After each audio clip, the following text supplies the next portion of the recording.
Hello, everyone. Welcome to join us for this session. I know the registrations that come from roughly around 50 countries. I feel so energized and so honored to share this great topic with all of you.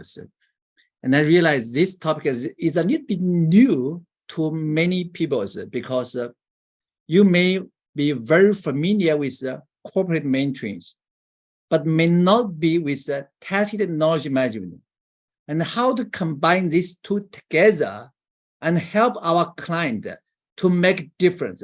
That's something that's new. So tonight here in China, so we are now around 8:30 in the evening. I would like to share with everyone this topic. So, and then try to see how can we help our client in these cases. Of course, this is also at the early stage. We want to get more and more feedback or discussion from your side, input from your side to see how can we better adapt these tools in many different cultures and in different organizations. So here's the main purpose for us today, okay? So agenda is we'll clarify two concepts and then the most important assets of organizations and knowledge types and the tacit knowledges, value of tacit knowledge management, tools, what would be the right tools, where can it be used, okay? And then how can we integrate all these things together? And then we will also do some case sharing. The real cases here, we had here with our client. And we, of course, we will see some of the potential questions, difficulties in implement this solution to our clients. And then we'll also see some other solutions. So for all these potential questions or difficulties, of course, these are the area we are going to discuss because different cultures may have different kind of difficulties inside their organizations. Then, so what would be the right solution for them? We need to see how can we adapt that in it. So this will be my overall agenda tonight to share with everyone. So of course, in the end, we may have roughly around 10 to 15 minutes for Q&As. So that will be overall arrangement. And in between, we may try to divide everyone into small breakout rooms for discussions, for your input. How do you feel in different field for this, okay? So this will be overall arrangement for today. So first of all, let me give you a short bio of myself, and then otherwise you will know who is Fisher, who is this guy is talking in the other part. So sometimes we don't know. So and then so here's my short bio. So I got actually my background was in finance. I started my career as an auditor in Deloitte, and then afterwards I was holding different CFO position in different multinational companies, many the Fortune 500 companies. And then ever I run this CFO mentor community here in China. I have around 9,000 top tier CFO within my communities. And then we also been running this the company called MentoringCo company here in China, the business unit here in China. Currently, I'm holding the position, and then also being EMCC accredited senior practitioners in terms of mentoring. Of course, I got my MBA or EMBA in China Europe International Business School. I had my mentoring experience for the past 14 years already, and then also being very honored to be the winner of EMCC 221 and 222, the Global Mentoring Award. I feel pretty honored for that. Currently, I'm also help the EMCC to promote all EMCC activity here in China. At the same time, I also hold the roles of Secretary General of Global Think Tank for Tacit Knowledge Management, which is a non-profit global organization for tacit knowledge management. Okay, that's my background. At the same time, I also been very honored to be the co-author of Mentoring with a Coaching Attitude together with my colleagues of CVN, CISOs, or many other friends across the world. So this book already been published in by Michael Hill. So that's this book. This book was just published on the 7th of July this year. So it's a new contribution to the global mentoring world. Okay, so that's my background. Let me move to the main session today. So as to the company I'm working with, currently we are working for this MentoringCo company. This company originated from 1981 from Belgium, and then we are now the global corporate mentoring service provider across around 41 countries already. So we are now purely provider professional mentoring and organizational tacit knowledge management training and consultings. So that's the overall things we are doing. That's why we are engaged in tacit knowledge management and then have a sort of a real practice, real cases that we can share with our friend here. Okay. So this is our website. And then, so, okay, now let's come back to the main session today. So we need to clarify two concepts. And in many cases, I realized that people confuse the concept of mentor, of mentoring and coaching. So many coaches say they are mentors. And then, so when we talk to them, I suddenly realize they are not mentor at all. So, and say some mentor coaches say, okay, they are doing coaching, they are very exclusive to mentoring. So to some extent, I think all these concepts sometimes give people a lot of problems for when they provide the service to their client. So I think according to EMCC, one of our founders, David Klubber's definition for that, mentoring equal to coach plus, means coach plus a lot of other things, then come up with mentoring.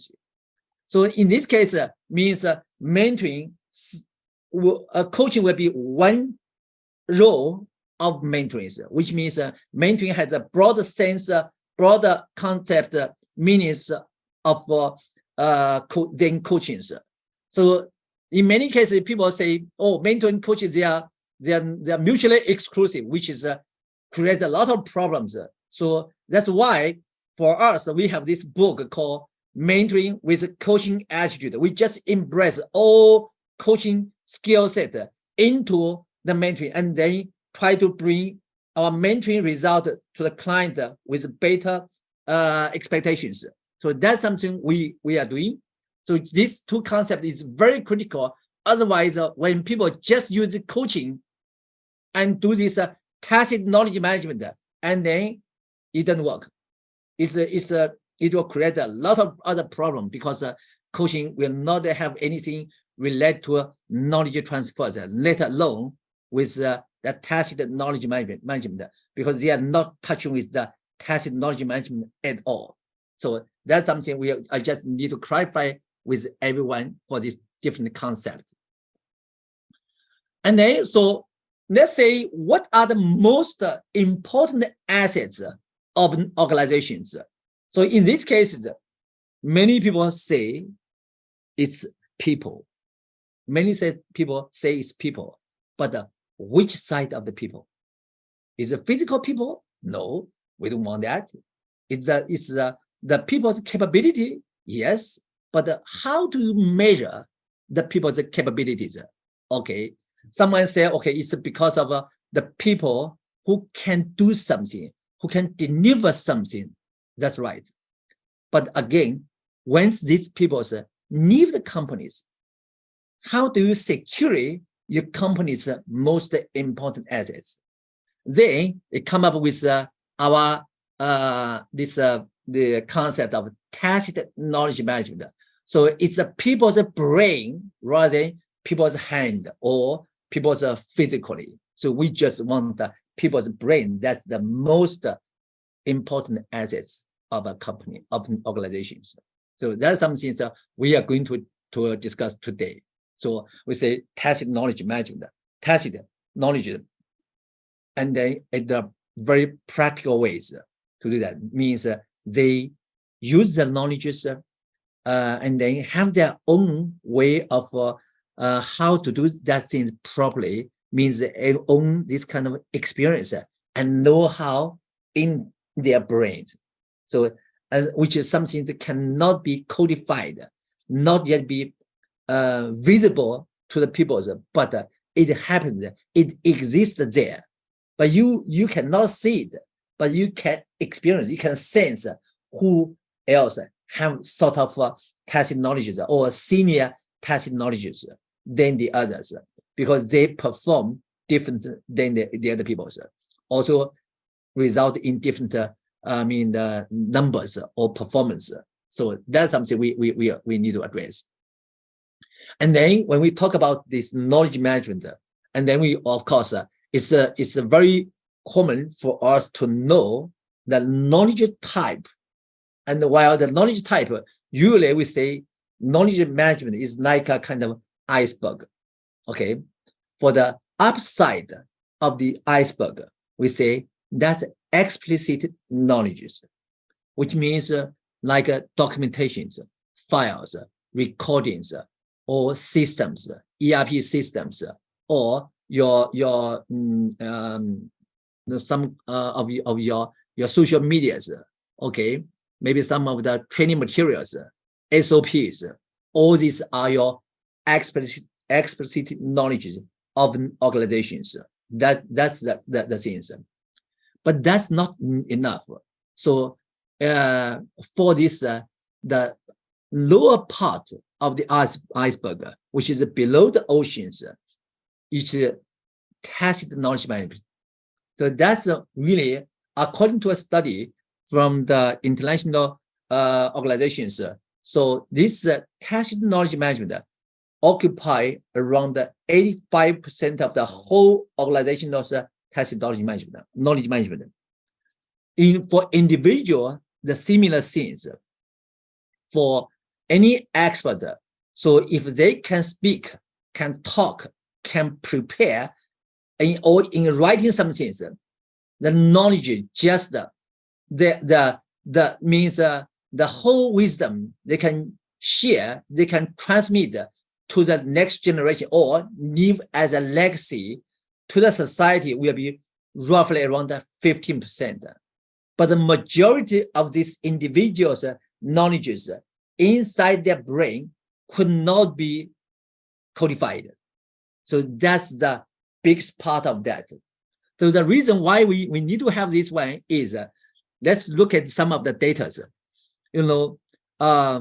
I give you some data from China itself, but I think for the other countries, similar data. Like in China, we have around 746 million people employed, which exclude any farmers.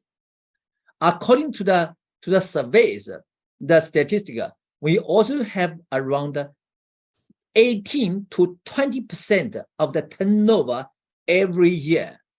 So which means every year in China, you have roughly around 140 to 150 million people change their jobs. But once the people change their jobs, the know-how, the experience from one company already left. Okay, so the former employer has no way to retain these people's knowledge, know-how. And once they need to recruit the new people to step into the positions, and these people need plenty of time to be familiar with this kind of knowledge, which means they have to learn from the very beginning, unless they have someone retain the former people's tacit knowledge and then just transmit to these new successors easily. Otherwise, it's at the cost of the company to prepare this position, this person from the very beginning. It's a big loss for the societies. It's a big loss for the organizations. But we know that when we check with the people, with the companies, so far, very few companies knows how to deal with these issues. Even we interview with many big corporations, global organizations like Fortune 500 companies, many of them don't know what it is, how to resolve it, how to solve this problem.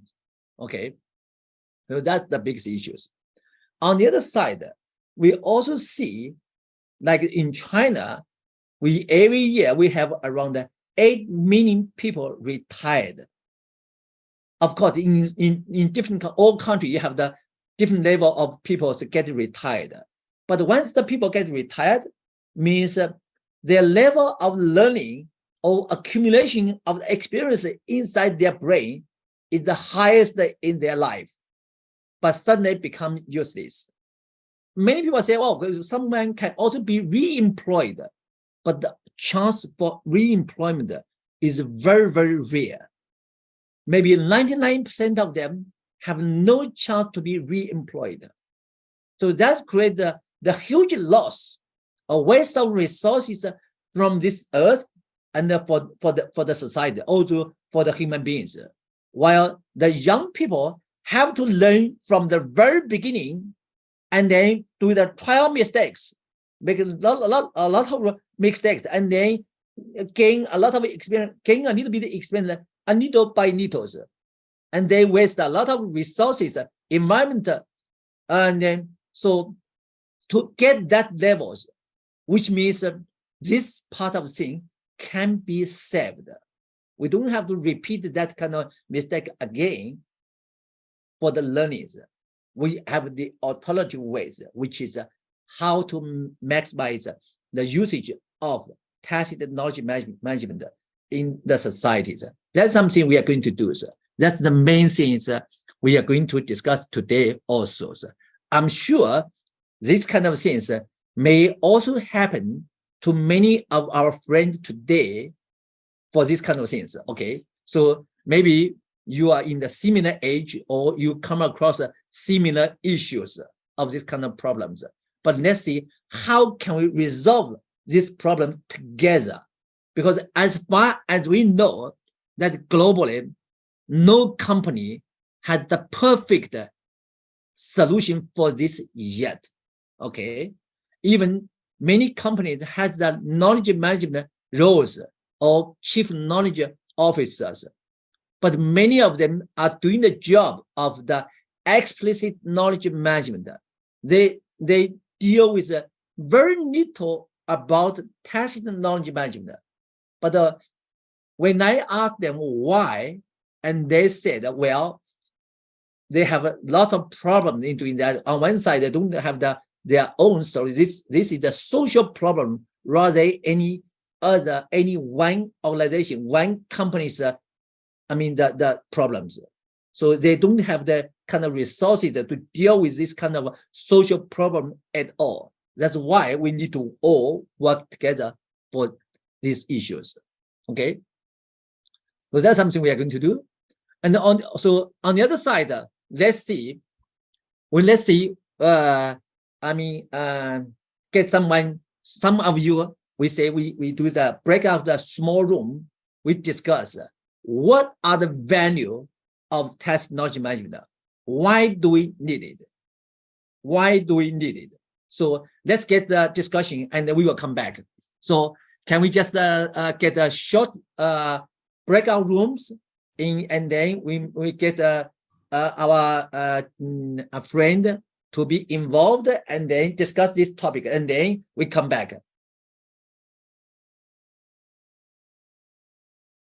I just invite everyone to write your comments, your thinking. What are the value of tacit knowledge management in the chat box?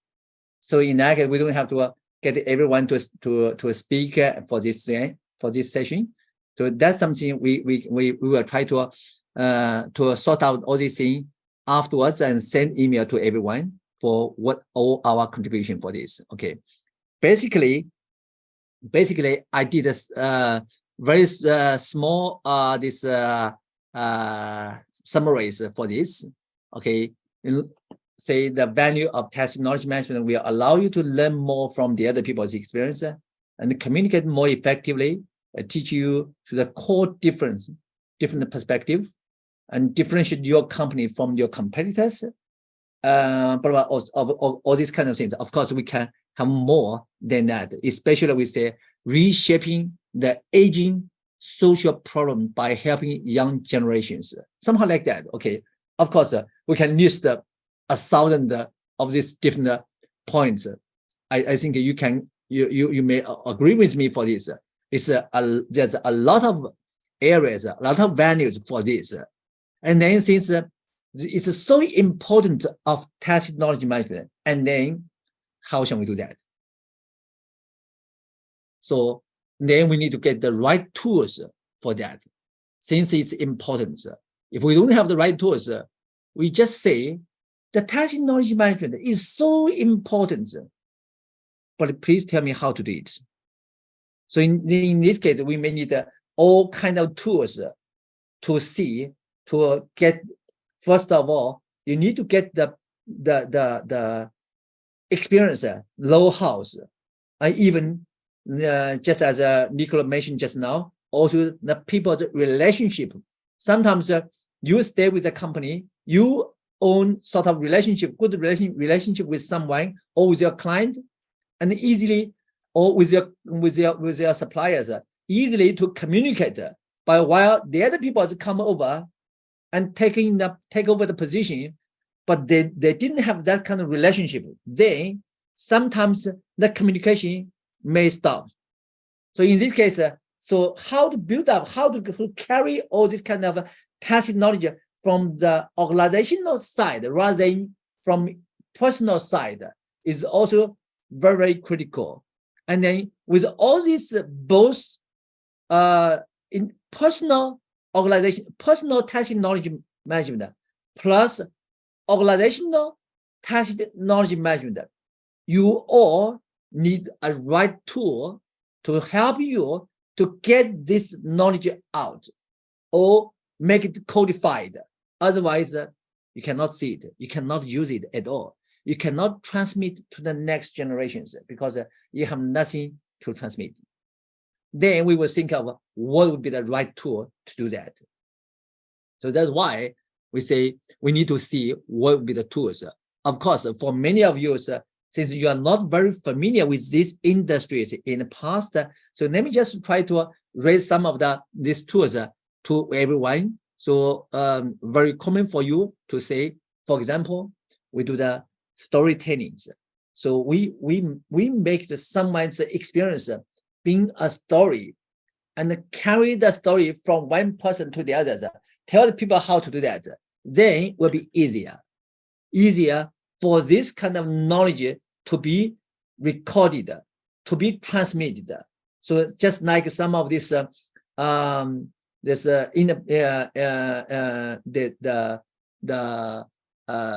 some of the arts. Okay, some of this like music or drawings or something. Okay, sometimes you ask them how to do that. Maybe they will tell you, okay, what their story in their childhood, their grow up experience, and so on, and then how they did that, how they practice along the whole journey to be so successful. Then that journey is the stories, and then you record that story, and then you remember that story, and then you know how that can be done. Of course, this is just one way. On the other side, you also have to interview the people. Why are you so outstanding in doing this kind of things? Why are you so good in handling these kind of things, and so on, or to be in the positions, or what are the key tips in that roles, and so on. So do some interview with that. Of course, this kind of interviews should be structured interviewed rather than very loose interviews. So the loose interview may not get the main point, but a very structured interview, you will get the main points of why this person are so capable. So the structured interview will be very critical, of course. On this side, you also do observe. So sometimes we say like, sometimes when we do, for example, at home, when we do the cooking, bake a cake, for example, if you just narrate the people, tell the people how to bake a cake, it's difficult. But once you do that, and then the other people just observe to see how you did it, and then will learn very quickly. This kind of observations. So sometimes even the people who are very good at baker, but they may not be able to speak out what are the key steps, what are the key tips to make her cake so tasty.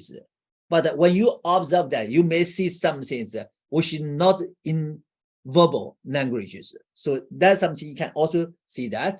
One of the tools. Of course, you can also do the audio analysis. You listen to the people's lecture or the meeting recordings, and then analyze why these people can make these kind of decisions in this specific environment or situations. You do this analysis. You just try to see what makes difference to this person and the other persons. Of course, this kind of the analysis, you should analyze the whole team rather than just one person. You can then you do some comparisons of the peers. Then you know why these people is so outstanding. So try to see the difference to the peers, and then that's part of this tacit knowledge management. Of course, you can also do this screening, video recording, audio recordings, this kind of things. You can also see the people's behaviors. So why these people can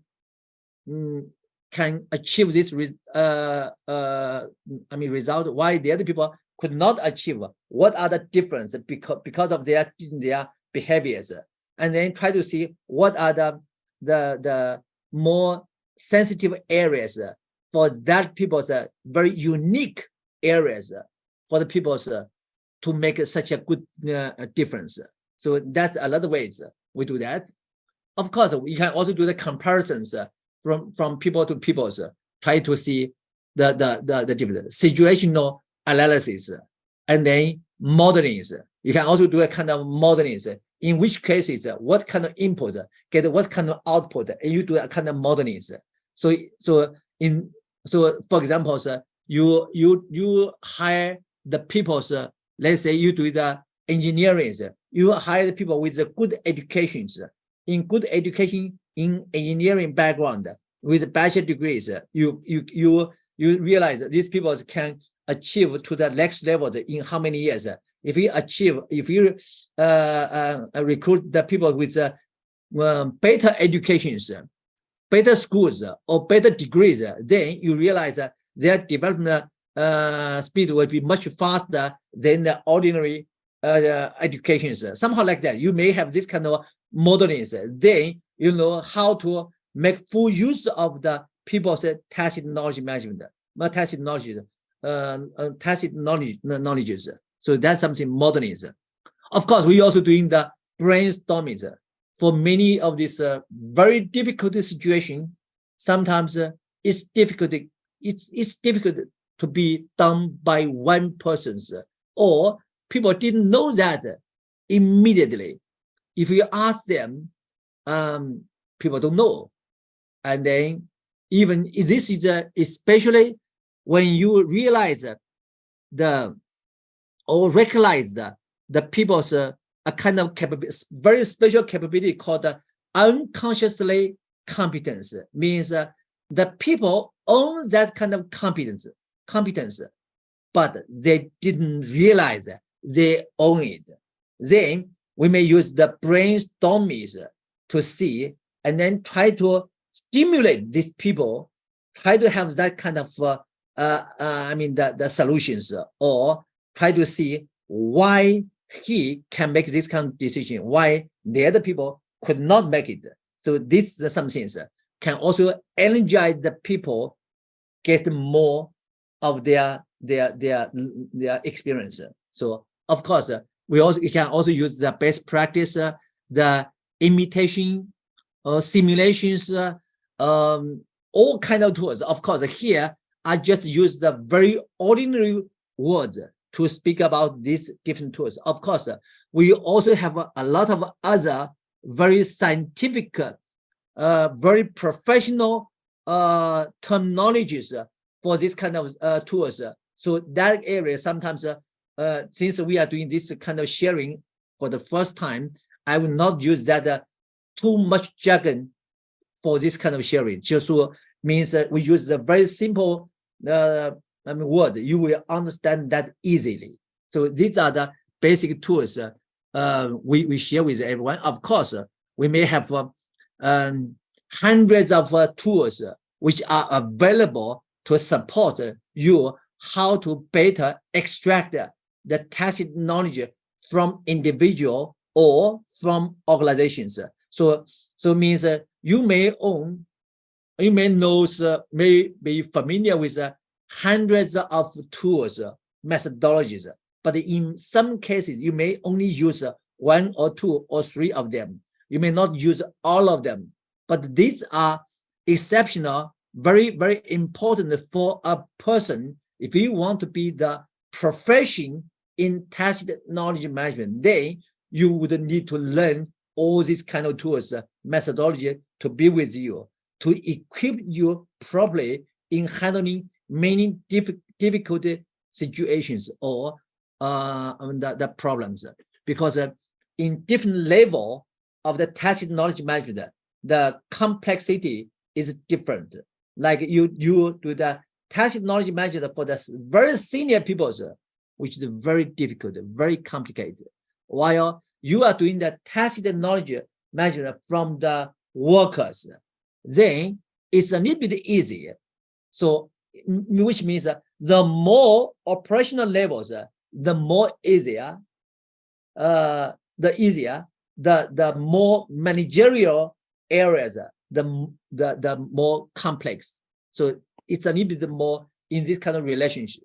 So just want to share with everyone.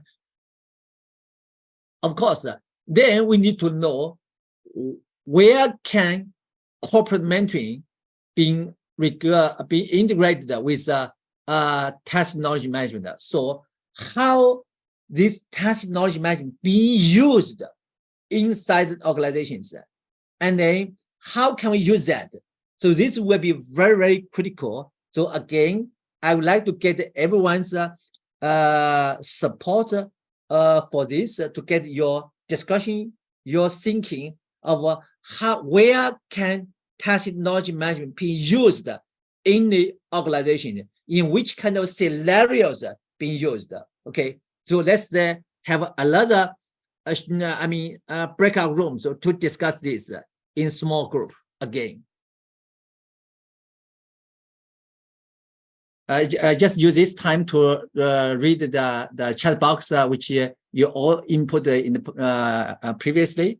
And now I would like to invite you all to do again, to write your comments on where the tacit knowledge management can be used for an organization. So where can be used. If it's useless, then we don't have to talk about that. So when we find the right scenario to use tacit knowledge management, then it will give us a more practical approach why we need to go there. So just think about that, right? Just write something in the chat box. We will see that. Yeah. Okay. So in this case, maybe you just keep on writing that, and I think all these things will need us to discuss a little bit more on the real practice where we use it. Okay. So here, when you are writing in the chat box, let me just simply raise some of the points which is commonly used in many areas. Let's say newcomer orientations. You know, in many companies, people keep to recruit new people, and the new people they do the orientation. Maybe some of them do their orientation very quickly, half a day, or some of them do it 1 week. Some of them have the mentoring program with it. Some of them they don't have a mentoring program with it.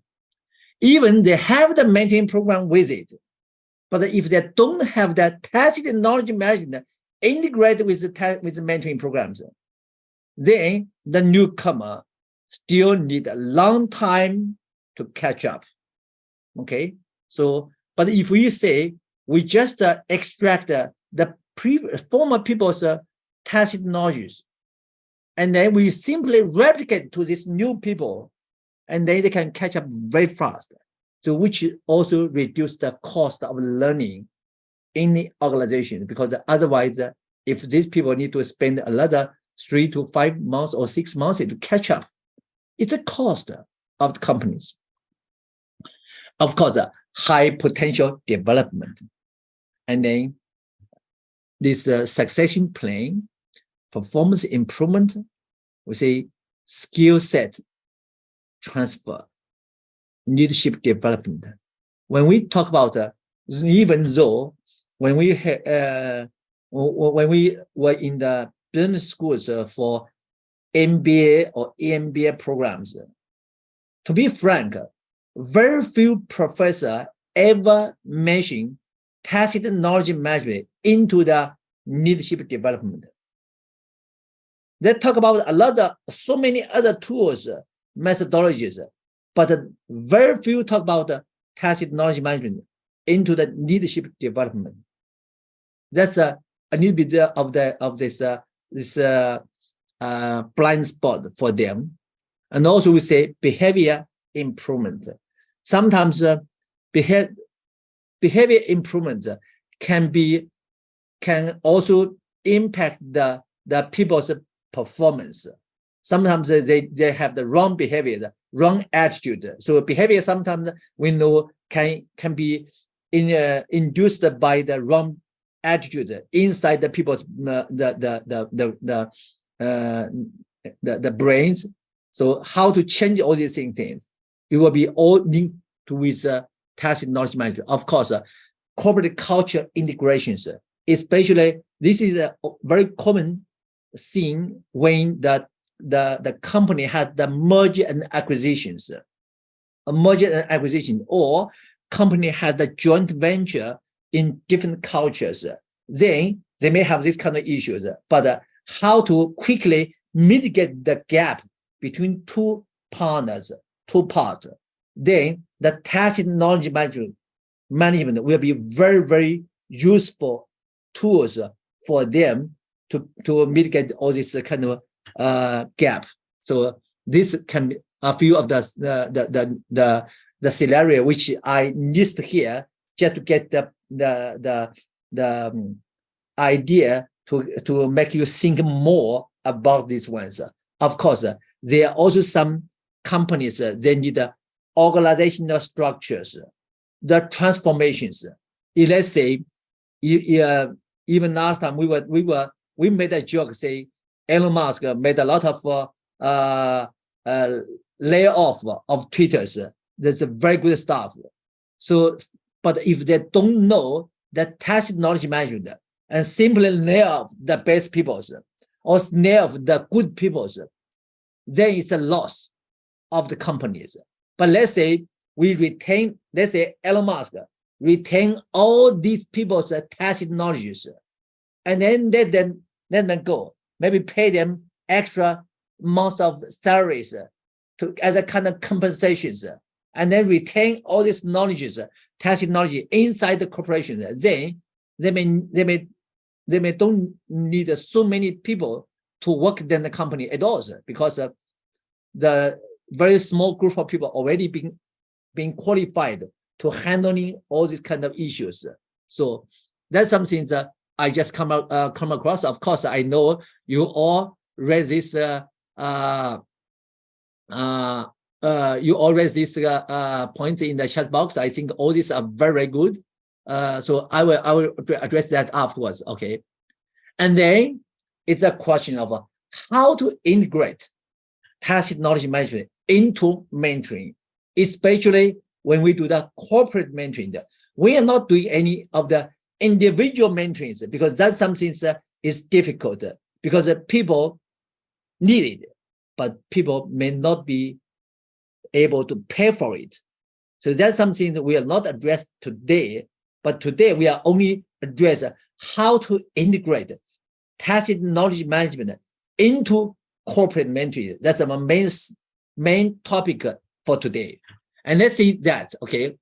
So here we design a model for everyone to see. Let's see, we have these gorillas. Okay, these are very good gorilla, very experienced, top performer gorilla. Okay, and then we identify, let's say, a group of small group of top performer gorilla, and then we extract their tacit knowledges, and we codify that, make it in a file or documentations. Either this documentation can be in systems or SOPs or training material or meeting minutes or whatever. Okay. Anyway, or videos or audio recordings, whatever. So we make the codify and being the file which can be used to be transmitted to the next people.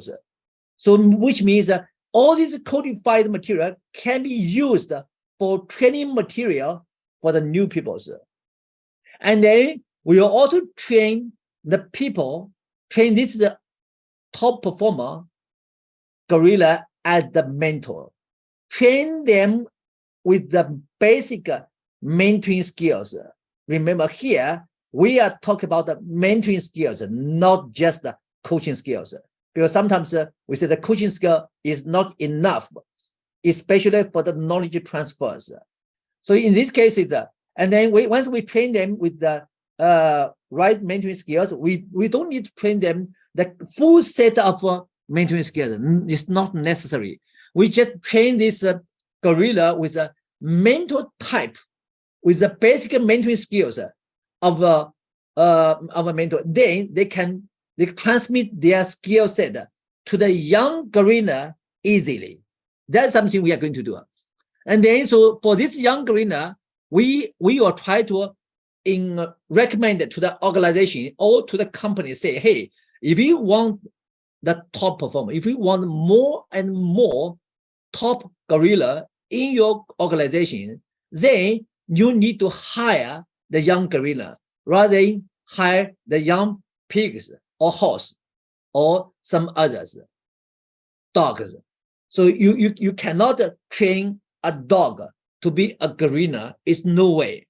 So you have to hire the young gorilla and then train them with the codified, with the right tacit knowledge, extract from this top performer, top gorilla, by the mentors, by the trained gorilla.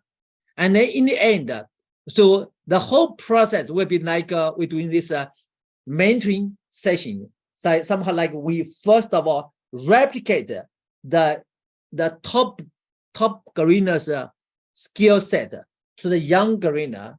This first of all we do the replications, and then we do the creations through the mentoring sessions. Then this young gorilla will become powerful gorillas. Inside any organizations, the powerful gorilla is much productive than any other pigs, dogs, horses, or young gorillas.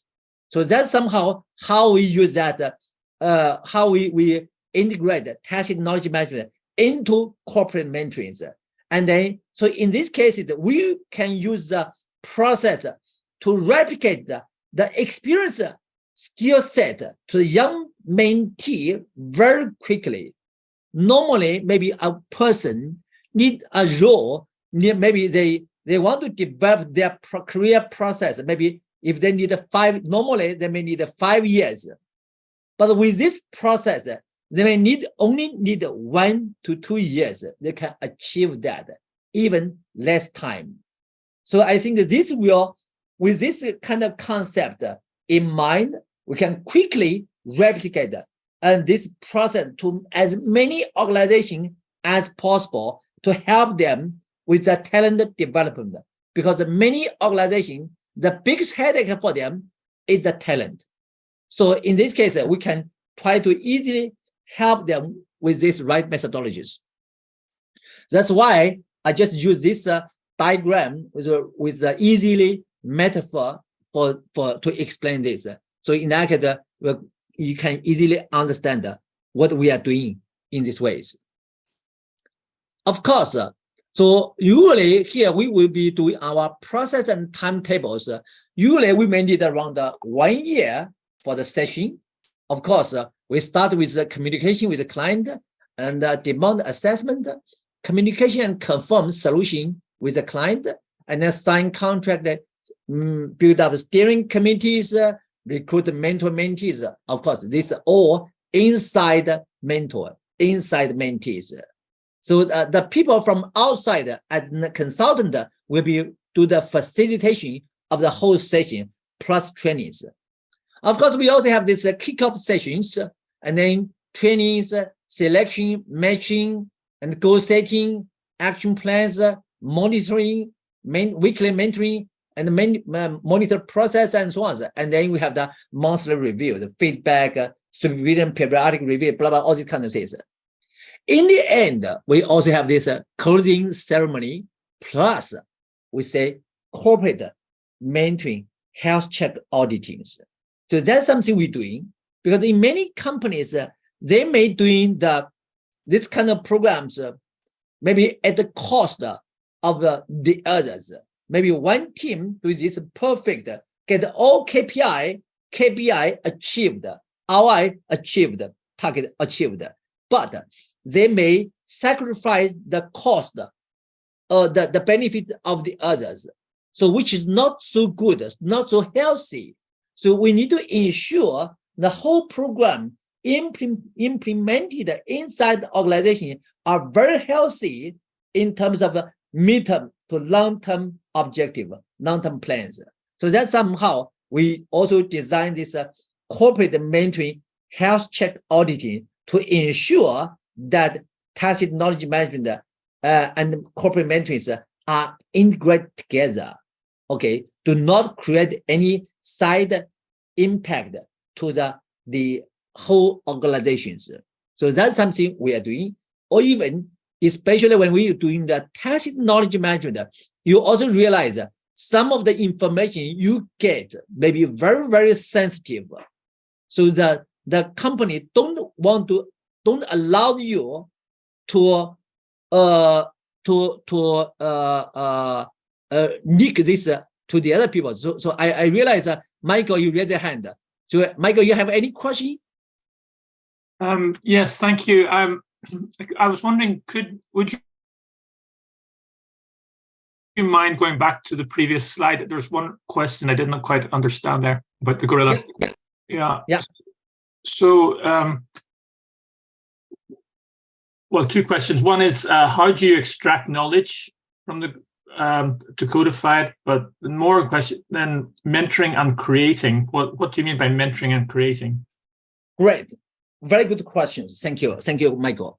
So extract the people's extract many. We would like to extract the top performer, the top gorillas experience, like their know-hows, why they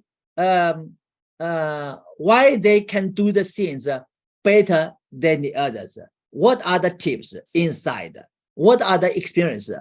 What are these know-hows inside this work?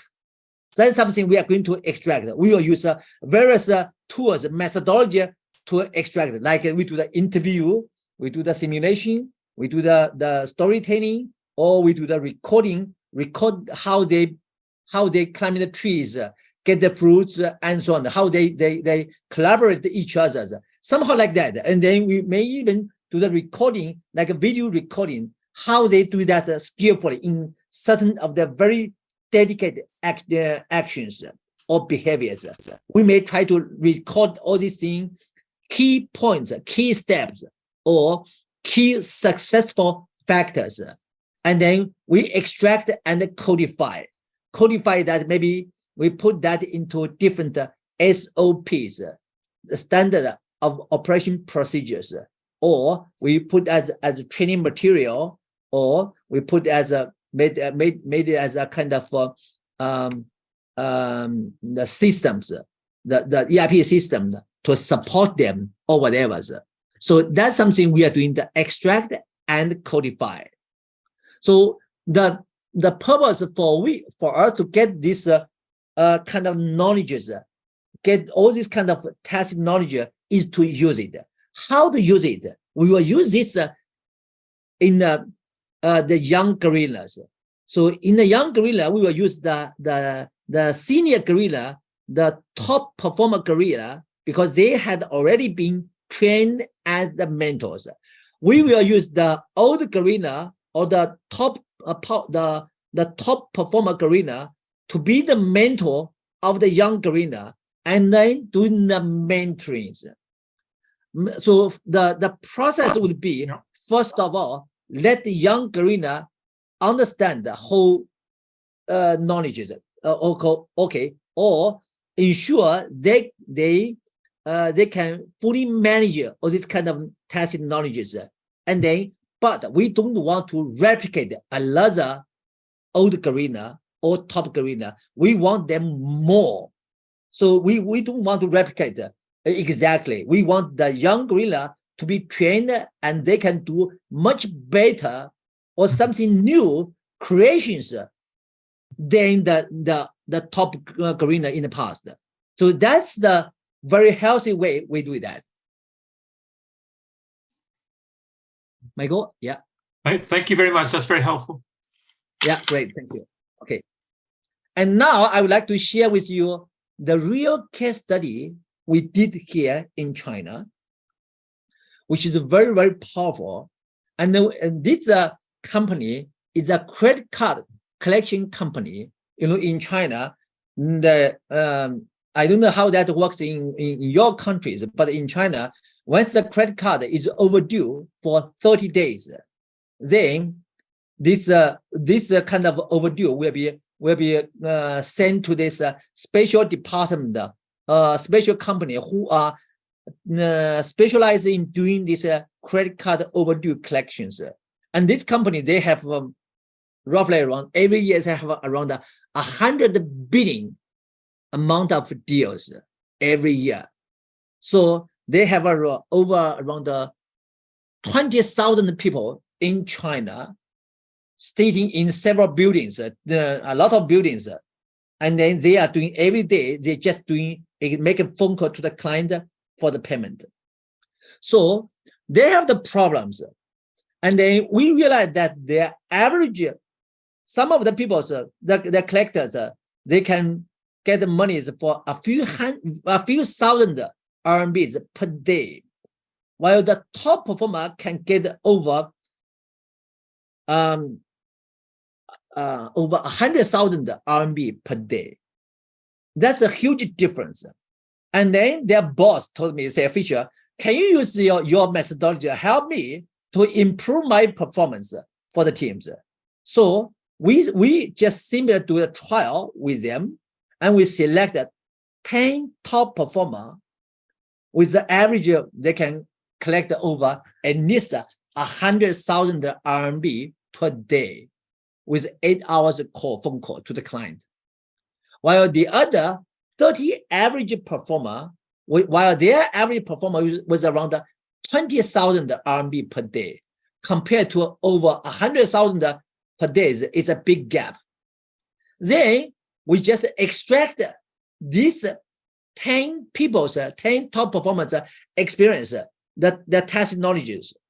And then we train these 10 people to be the mentor. And then, of course, we also train the mentee as well. We help them to build up the mentoring program, use the internal mentor to mentoring their internal mentees. Then, but we encourage the mentors to use the tacit knowledge we extract from the team, and then use this to train the mentees. Of course, we set KPIs because they have the very powerful systems can help me to record every day's performance of each people's. And then, so 9 months is finished. The result is before our project, their average daily collection was around 25,000. And then 12 months later, because we do 3 months knowledge management extraction, tacit knowledge management extraction, plus 9 months mentoring. So in total, we have 12 months. So in the end, their daily average collection rose up to 55,000. That's the impact. And then clients say, wow, that's something I want. So they don't need more and more people. And then so they will save them a lot of cost for that. So that's something we are doing. The other cases that we're doing for the big 4 accounting firms, we help them with the senior partner to transmit their knowledge to the young partners, because senior partners are going to be retired, while the young partners are not yet matured, ready yet. So we simply use a similar methodologies and help them, the young partner, to get grow up very, very fast. So that's the result. And then, so in the end, after 12 months, the young partner, the readiness are pretty high than before. So this is something, of course, this need to be more complicated because of a lot of this very managerial side, very invisible side, not like the operational levels. So it technically be more complicated. But that's the cases I would like to share with everyone. It is very, very practical and useful for the organizations. Okay. Of course, here we also see a lot of problems in the companies, in different organizations. Many of these problems are the similar thing due to the time issue here today. I would just simply like to get here. Sometimes it's hard for you to identify the right people and the role models. Maybe you take the wrong people and the role model, and then you do the tacit knowledge management, and then you get the wrong ones. So this is the difficult, and then the time consuming. It's you need a lot of time to be with them. Otherwise, it's hard for you to take the real knowledges, real tacit knowledge from the people. It's very time consuming. You need to be very skillful in the process, in the methodologies. Otherwise, if you're not mature enough, it's hard. And sometimes it's hard for you to set the scope of tacit knowledge management, because sometimes that person has so many knowledges, so many experiences, but you cannot retain all of them. It's no way. You have to limit the scope of the tacit knowledge of that people. Otherwise, you are not able to handle that at all, because you may also increase your risk of this project, because in the end, clients say, wow, you extract so many garbage for me.